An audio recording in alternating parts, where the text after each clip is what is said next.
What's up, guys? Got a couple watches to show off, and these might be familiar to you.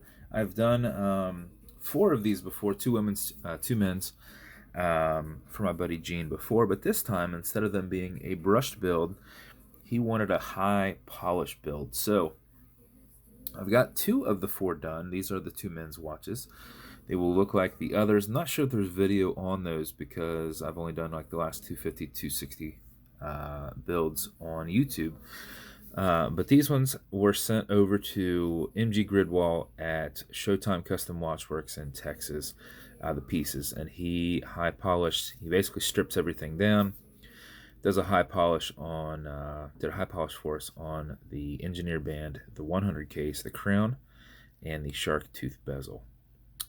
So I'm waiting on crowns for the other ones. So I haven't assembled those yet, but I did the movements first. Those ran solid for a full day. I've had these built. It's been so dreary and dismal here for a couple of days I didn't want to do a video yet.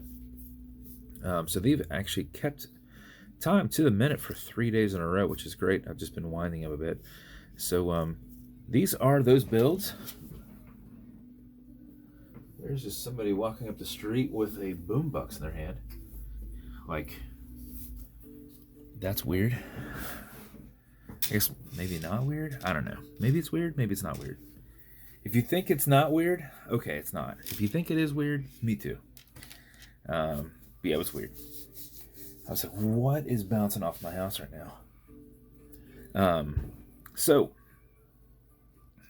And even though I'm wearing this black glove, my fingerprints still come through it. So let that be known for Gene and whomever's getting these. Use your microfiber. You are going to touch them, and you're going to leave that fingerprint on there. So as custom dial, I had these made a while back and was just holding them in case, and it was a good thing that I did it because I am no longer working with that dial guy. He had a lot of things going on, one of which is he's involved in the war.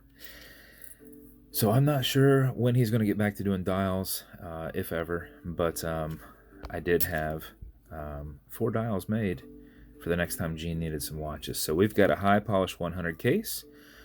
I sent everything to my engraver first, so it was engraved and then sent over. I didn't want us to do anything negative to the polish, char marks or anything like that.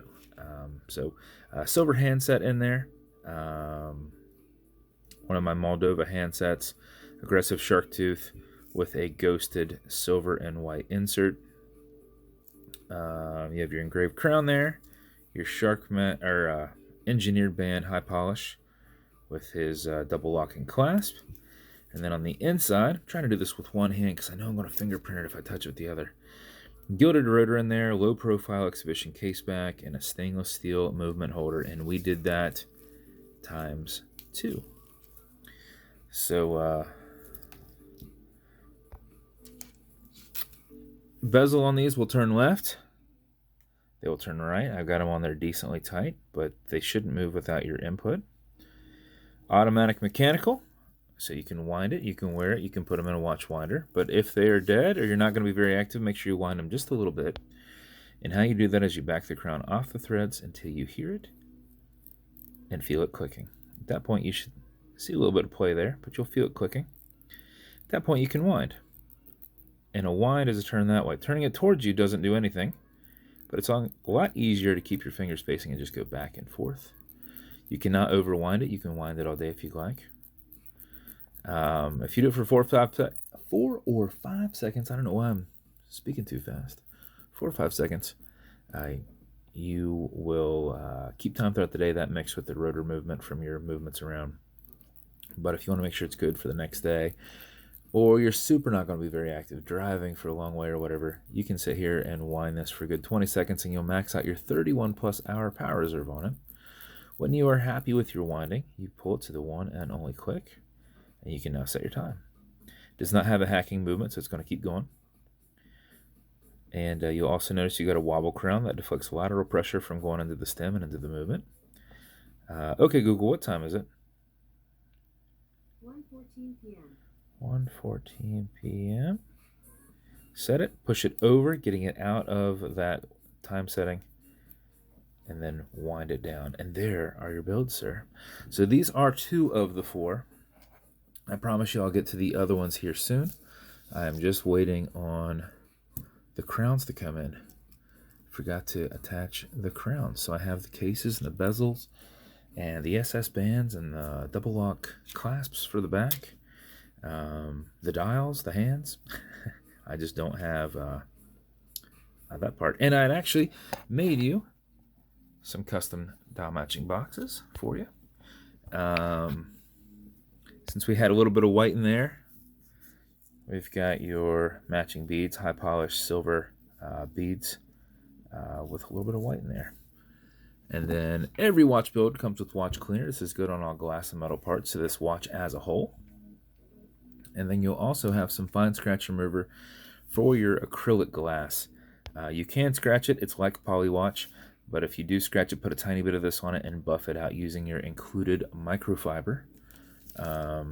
Actually, I might toss you in 2 sets of microfibers. One, since you've got such a high polish on here, because you don't want to use what you're buffing glass out with the same one that you're cleaning up your watch, because you could put like small scratches or something in it if you're not, if you're getting something on there and it's leaving and kind of drying on there, So I'll throw you in an extra set for this one.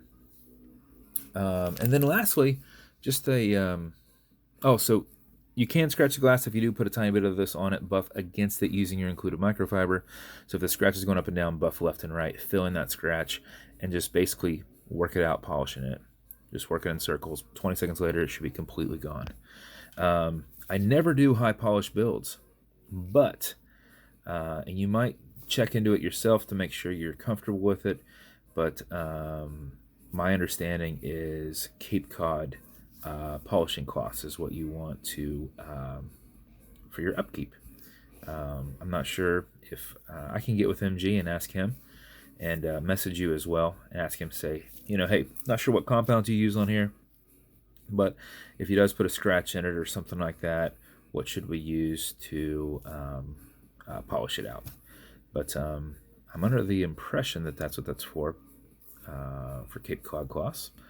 So that is probably what I would recommend, but I will ask him. He would be more in the know than I would, and we'll find out, and I'll let you know as well. So as always, Gene, I appreciate your time and your support and your effort, and consider me to build you something. So hope you love them, man. I'll get these out to the mail to you. And if you want me to build you something custom and unique, reach out and I'll see what I can do. And if you want to continue to see videos like this, like and subscribe, as I put them up all the time. Thanks, guys.